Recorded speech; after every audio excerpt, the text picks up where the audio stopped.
我爸年近50，搞起了婚外恋，出轨对象是比他还大几岁的对门张大爷的保姆。我妈嫌丢人，果断离婚，带着我单过。好在这出轨爹有点良心，给了我们娘俩1套2居室。谁成想过了没半年，亲爹上门讨要收回，给他继子当婚房。争执过程中我说要房没有，要命一条，他竟恼羞成怒，真的一把将我们娘俩推到了车轮下，双双丧生。在睁眼我重生了，回到我爹跟保姆眉来眼去的时候。大家好，开始今天的分享之前，希望你能给人间烟火点个订阅，我将会分享更多优质的内容。刘哥，出去买菜，刚好蹭个你的车，省得坐公交车了。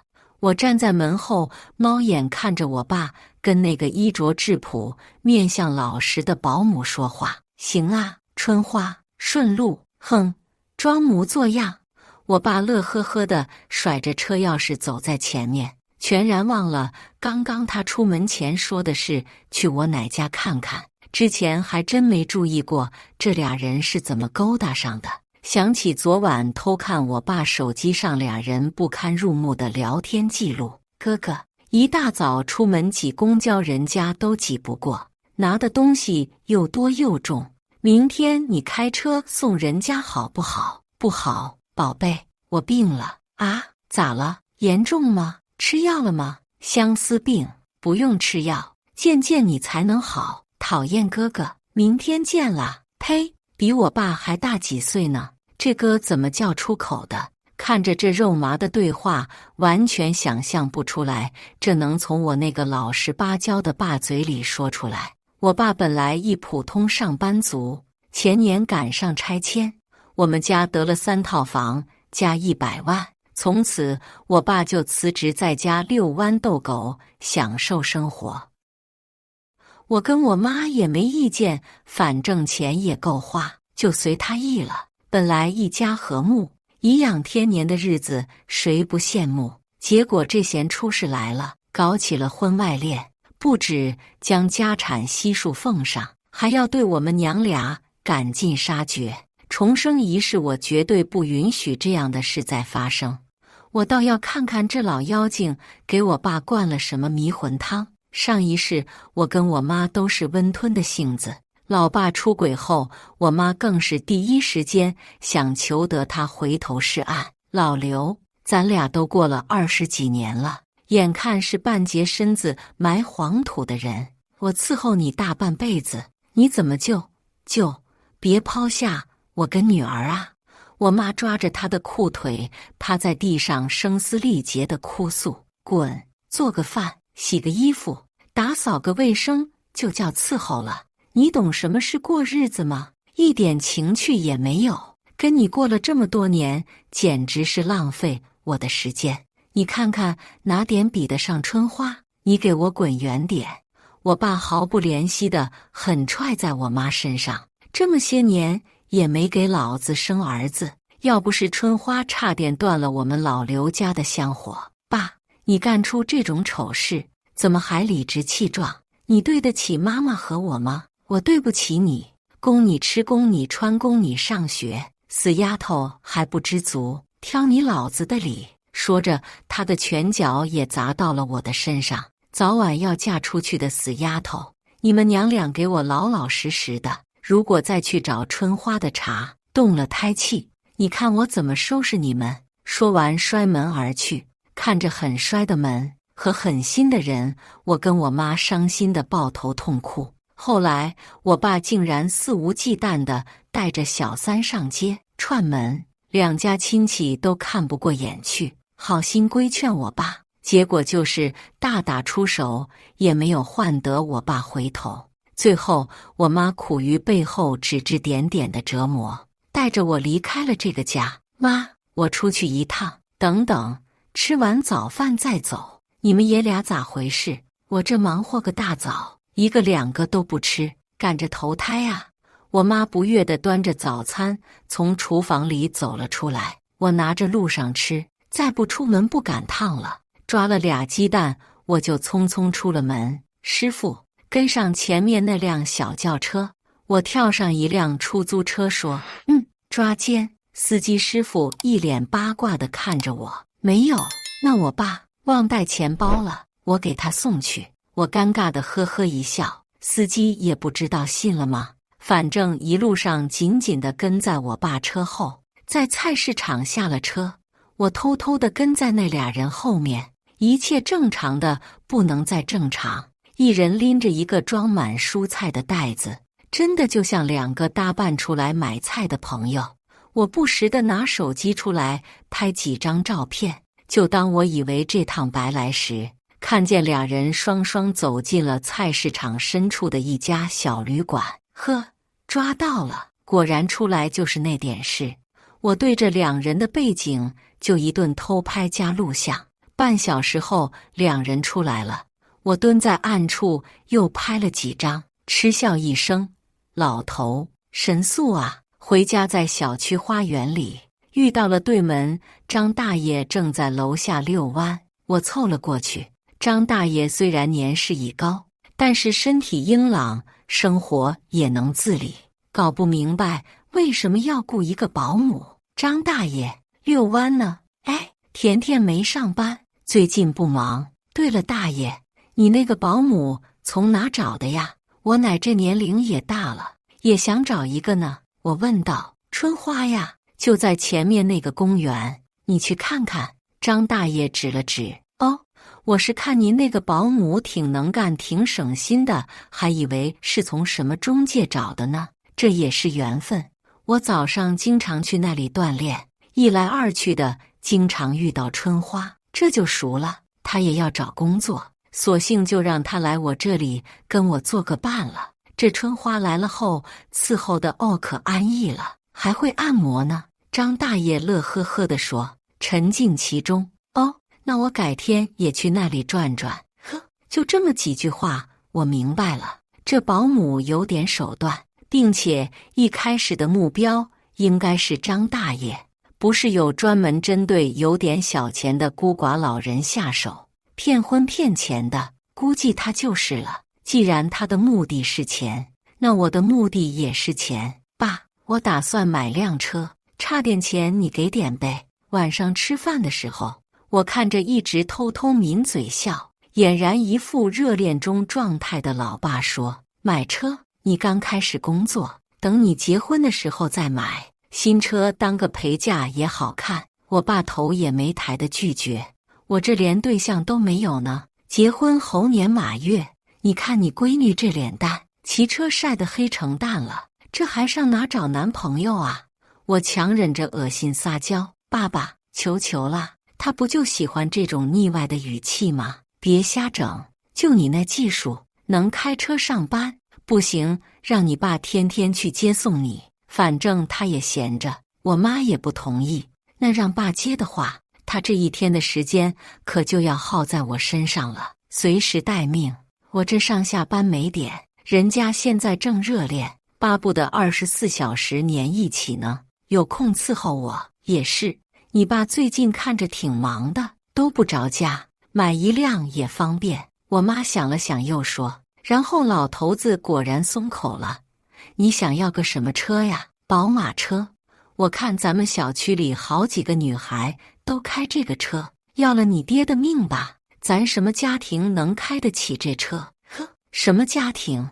我管你什么家庭，我要的是你手上那100万。爸，你想想，你给我买个100万的车，我就能给你找个开200万车的女婿；你要给我买个10万的，我就只能给你找个开20万车的。这就是圈层。爸，你也想我给你调个金龟婿吧？以后你就等着享福就成了。我搂着他的肩膀头说：“切，嫁出去的女儿泼出去的水，我还能指望你养老？不指望我指望谁？我可是你亲闺女。”呵，难怪最后让那娘俩哄的，把一个继子当后盾，说什么继子也是子，原来骨子里还是重男轻女呀。你给我买这个车，自己也有面子呀。这邻里亲里的都说你有本事，并且这车以后你也可以开，带朋友出去兜兜风多拉风，可比你那辆小破车有面子多了。就是买吧买吧，买个好车全家风光。我妈也附和着。这车最后买了，我没让付全款，首付80万，贷款10万，写我名。甜甜，你爸可真疼你，舍得买这么贵的车。提车当天邻居都下楼围着看。那当然，我亲爸嘛，他的钱不给我花给谁花？我乐滋滋地看着在人群中面色阴沉的保姆。你咋给你闺女买那么贵的车呀？春花在一处偏僻的楼道里跟我爸说话，语气很不好。他硬要呢，我有什么办法？那我也要，你给吗？给，我人都是你的，啥都给你。我透过窗户看着腻腻歪歪的搂抱在一起的2个人，犯恶心。那现在把钱都给你闺女花了，咱以后怎么办？我还要给你生儿子呢。这没事，我还有3套房子呢。你给我生俩儿，咱们都养得起。那你什么时候离婚啊？到时候咱正大光明的住在一起，我才能尽快怀呀。再等等，等等，我这也明白了。这保姆想上位，但我爸也不傻，母凭子贵，没怀就别想进门。上一世他就是靠这逼宫的。既然这样，我怎么可能随了你们的意？我有点门路，弄了点小药丸。爸，这辈子别折腾了，儿子你也不用想，亲骨肉有我一个就行了，我就是你唯一的财产继承人。我将药丸碾碎，放进他常喝的芝麻糊里，包装纸上写着功效100%杀精率，可别让我失望。这娘们竟然开始怂恿老头子离婚了，那我也要做些准备。先在我家安了10几个隐形摄像头，全方位监控。我妈整天上班，我天天在外面晃悠，就不信这俩人不会来这偷腥。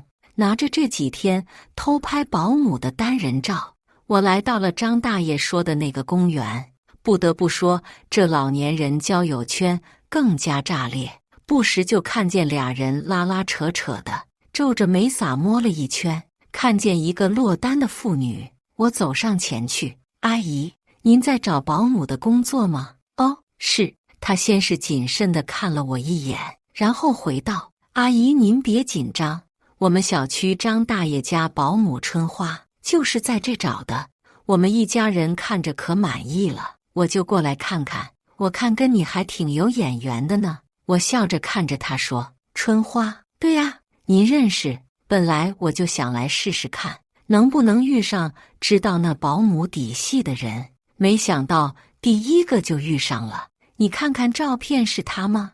我立马掏出手机翻到相册，是这。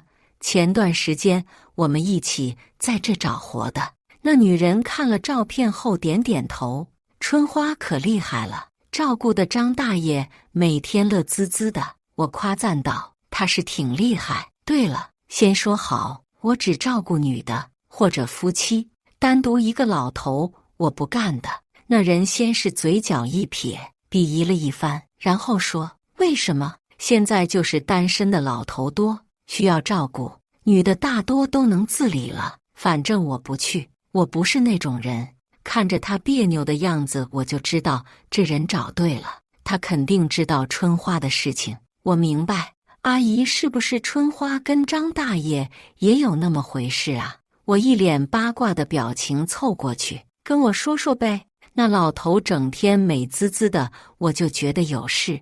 你们城里人见怪不怪了吧？这女的哪有不嚼老婆舌的？3两句他就打开了话匣子，见得挺多。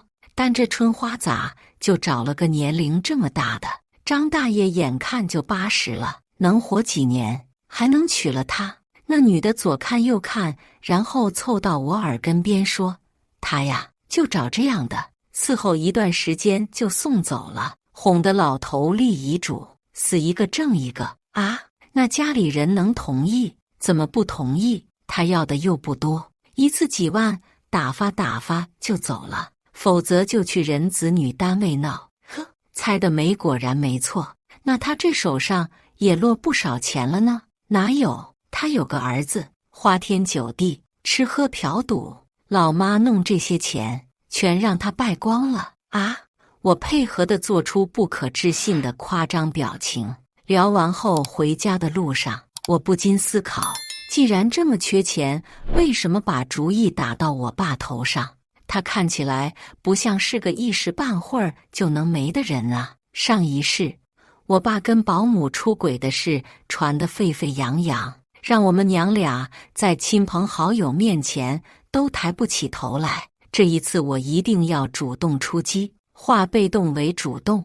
看着手机上这几天录的监控视频，我咂咂嘴，这俩人真够不要脸的，从进屋就搂在一起，瞬间感觉这房间里的每块地面砖都是脏的。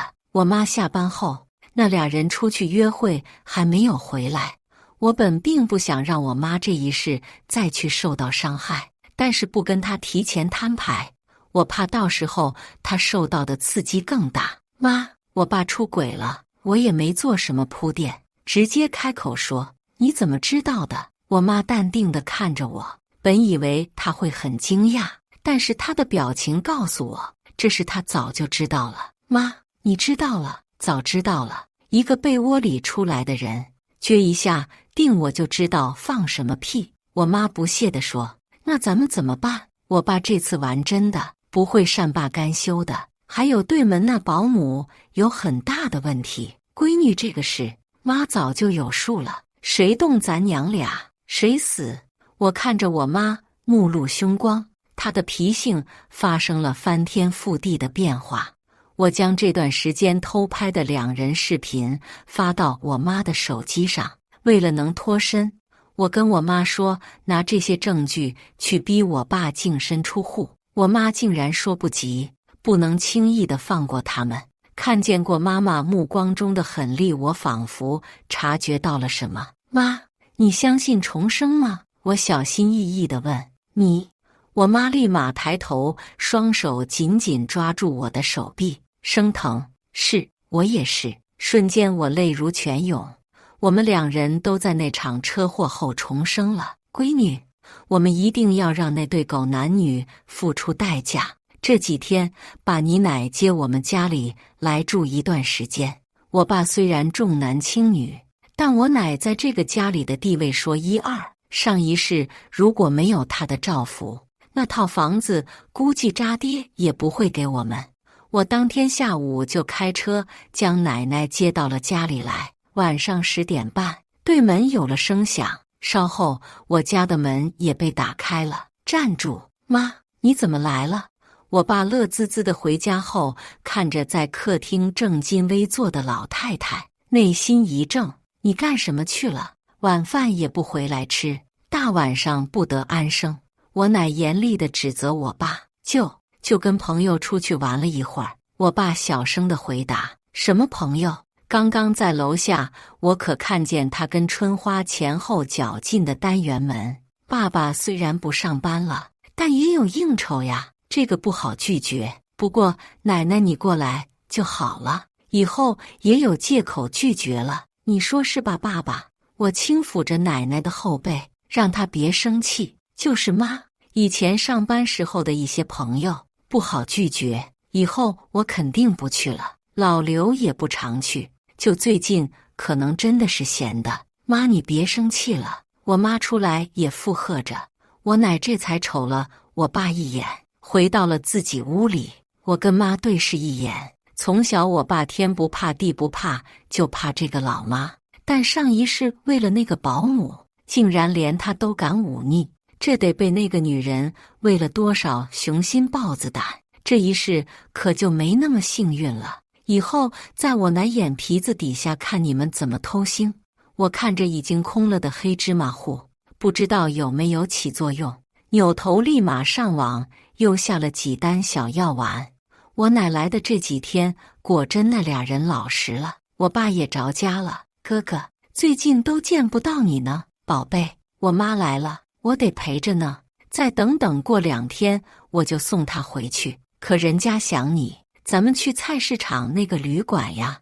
我看着聊天记录胃里翻滚，还真会勾搭人。妈，要不明天给他俩创造个机会，我将聊天内容跟我妈说后商量，也差不多了。明天让你舅舅、姨妈来我们家聚会。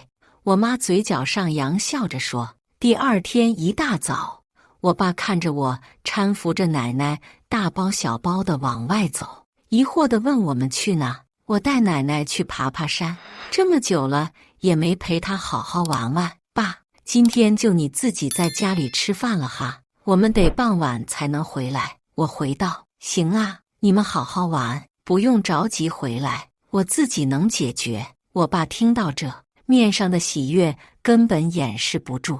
我低着头，嘴角轻蔑地上扬，然后扫了几眼摄像头的位置，就跟奶奶出门了。上车后，我调出监控录像，果然刚走，我爸就给保姆打电话，私会地点改到我们家里。奶，我今天带你好好看看风景。我给妈妈发了最新消息后，就发动车子离开了。我奶肯定是要关键时候才能出现。刘哥，就隔着一道门，人家就见不到你。牛郎织女也没受这个折磨呀。春花跟我爸搂在一起，躺在客厅沙发上说：那你这肚子争气点，早怀上，我也好跟家里开口，跟那婆娘离婚，咱俩想什么时候见什么时候见。那这也不是说怀就怀的，你这天天伺候你妈，都见不着你人，我咋怀？今天不伺候了，加把劲，争取今天咱们就怀上。讨厌！嬉笑间，俩人又滚到了一起。我强忍着恶心，将监控截图发给了我妈。现在是时候了。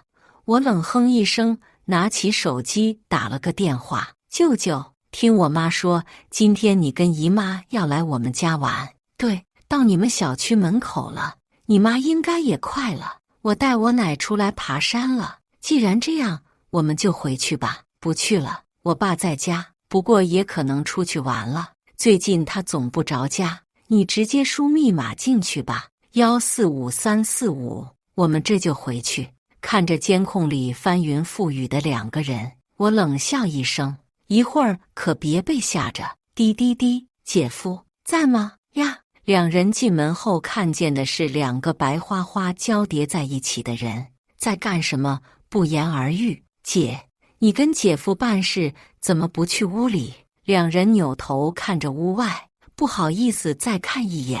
啊，谁？那个女人慌张地大叫了一声。两人听着声音怎么有点不对劲，刚想要回头再看一眼，你们俩杵在门口干什么？看着站在门外的我妈，俩人恍然大悟，操，这么大年纪了，不要脸，搞外遇，搞到家里来了。你是谁？看你年纪也不小了，偷人，要不要脸？舅舅和姨妈转头就向两人扑了上去，拳打脚踢的往两人身上招呼。现在谁还顾及什么其他，恨不得打死眼前的俩人。别打了，别打了！那俩人滋滋哇哇的求饶，但现在谁还有理智？没一会儿，赤裸的两人都鼻青脸肿的蜷缩在地上不敢动。妈，怎么了？恰在这时，我跟奶奶也到了家门口，看看你爸干的好事。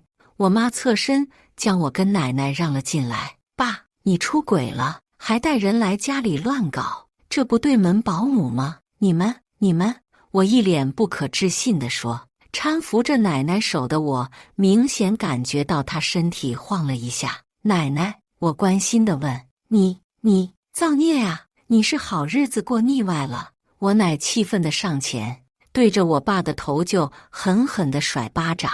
舅舅跟姨妈也不时地上前补上几脚。我跟我妈并排站着，双手抱在胸前，冷眼看着这场闹剧。被打的人哀嚎阵阵。妈，其他都好说，但是现在您儿子出轨出到我眼前了，还让我娘家人都看见了。我是脾气好，但也要脸，不能任人这么欺负的。我妈看着终于脱力停手的几人说：甜甜妈，这是确实大刘做的不对，要打要骂，你想怎么处置都听你的。我奶没有一丝偏袒，气愤地指着我爸说：我要离婚。老婆，不要，我错了，不要离婚，都是他勾引的我就是犯了每个男人都会犯的错，原谅我发誓以后再也不会了。我爸听见离婚，爬到我妈的脚边，拽着她的裤腿，拿开你的脏手。舅舅狠狠地踹了一脚，将她踢开。多么讽刺！甜甜，劝劝你妈，我是你爸爸呀。他又爬到我的脚边，从你出轨那天就不是我爸了。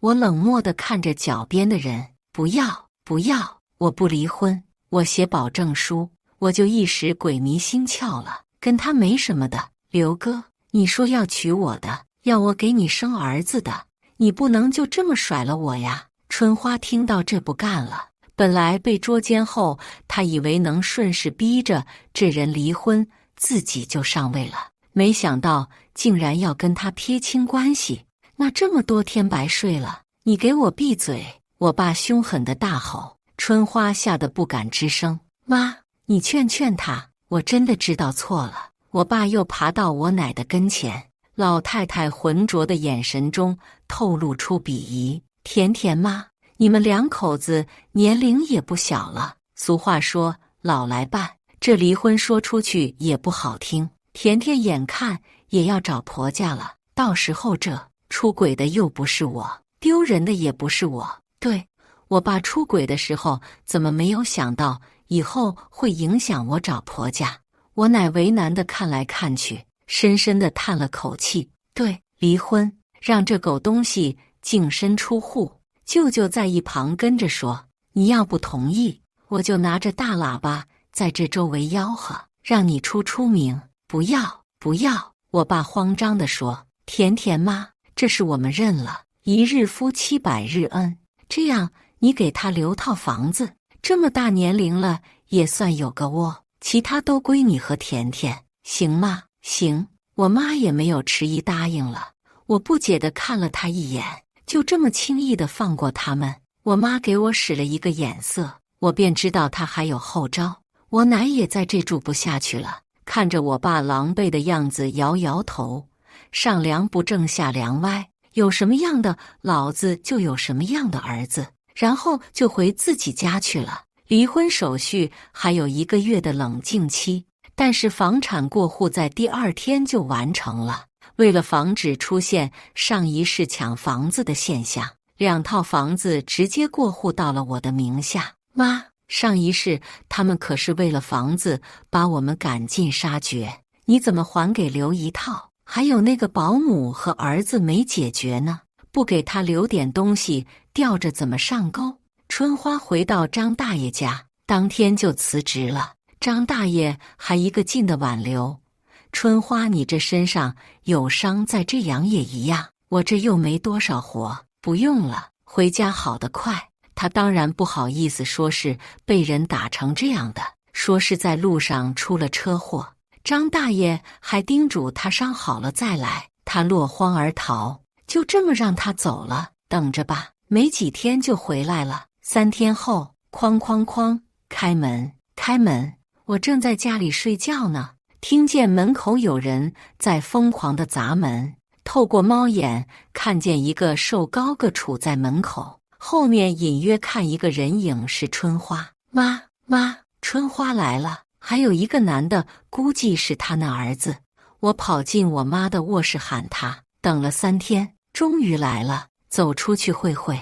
我打开房门，独留一道防盗门隔着，叫你家男人出来。睡了我妈这么久，就这么算了。我跟你说，我妈怀孕了，要让她负责。门口的男人将春花向前推了一把，恶狠狠地说：怀孕，这感情好，终于能给她老刘家留后了。不过她已经净身出户了，找她去别地。说着，我妈就要关门赶他们走。哎，慢着，你是她家独生女吧？这样，你给拿个几万块钱手术费和营养费，我们就去把孩子打了。以后你爸的财产还是你继承啊。那人指了指站在一旁的我，你应该知道我爸没什么可继承了吧？现在都在我名下，既然你们想生，我也不拦着。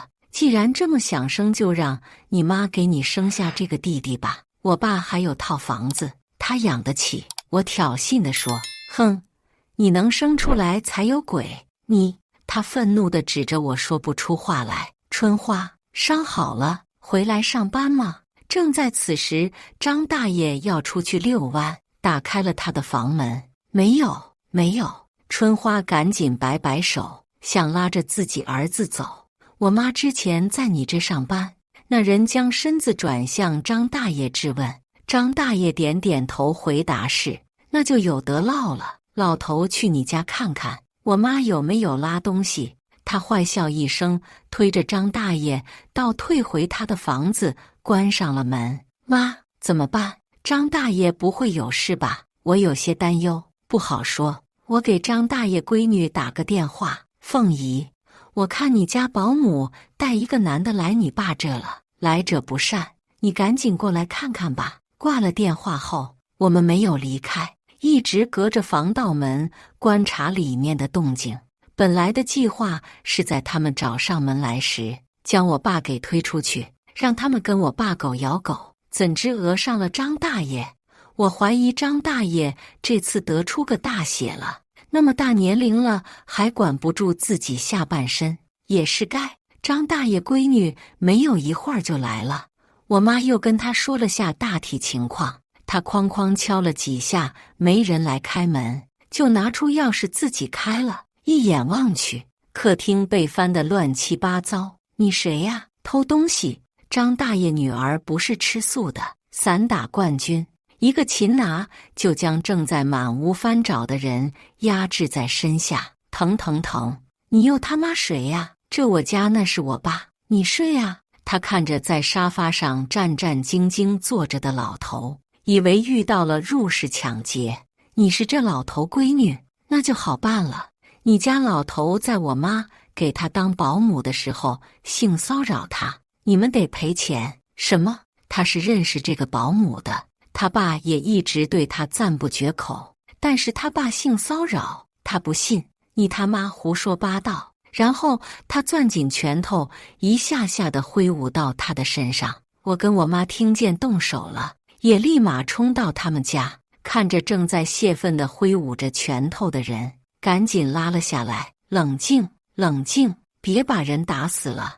我悄悄地凑到张大爷女儿耳边，将自己的对春花的调查和猜测告诉了她。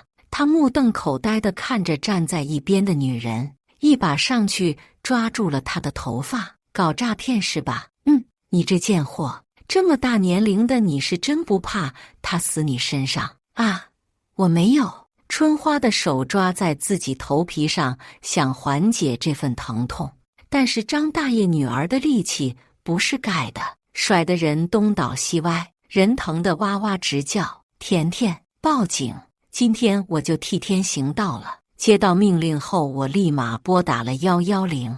不一会儿，警察来，就将春花母子带走了。张大爷作为受害者，也一起去了警局。后来在警察的审讯过程中，春花涉嫌多次诈骗被刑拘了，牢饭是吃定了。这等待的狗咬狗环节还没上场就结束了，有点可惜。这段时间我爸没事就来我们娘俩跟前晃悠。老婆，甜甜，你看那保姆就是个搞诈骗的，我就是被他骗了。他那么高的手段，我上钩也是情有可原的。咱们去把离婚申请撤了，以后我一定老老实实的。爸，我可记得你是费尽心思想要个儿子的，既然没有了春花，你再去找个夏花呗。我这个闺女断了刘家香火，罪大恶极。甜甜，别这样说，你是爸爸唯一孩子，等以后我死了，剩的那套房子也是你的，我可要不起，到时候你得要我命。怎么会呢？虎毒还不食子呢。对呀，他懂。那上一世怎么就忍心把我们推到车轮下，就为了那个子虚乌有的儿子？你走吧，1个月之后再见。如果你再来骚扰我们，你出轨诈骗犯的事就等着被昭告天下吧。我妈忍无可忍，撂下狠话。我爸那么要面子的人，果然好几天都没出现了。再次见到我爸是接到了警局的电话。你好，是刘有德的家属吗？我跟我妈到了医院，看见全身插满管的人，犯罪嫌疑人被当场抓获，正是春花的儿子。他的债已经被上门催收好几次了，没有他妈给他骗钱，就没了收入。打听到我爸的住处后，就上门敲诈他拿点钱，两人起了争执。我爸被他从楼梯上推了下来，脖子断了，现在躺在 ICU， 基本成了植物人。我跟我妈面面相觑，这婚还能离吗？后来也没离。我爸出院后，直接送到了疗养院。我奶也愧于他的所作所为，没有要求我们做什么，自己偶尔去照看照看。从此以后，我跟我妈便踏上开着宝马车全国旅游的行程。我爸在1年后多方身体衰竭，拔了管，他名下的那套房现在也归到了我妈名下，大快人心，老天有眼。以上就是今天分享的故事，大家有什么想说的、想吐槽的，欢迎在下方评论交流。也更希望能给人间烟火点个订阅，我将会分享更多优质的故事内容。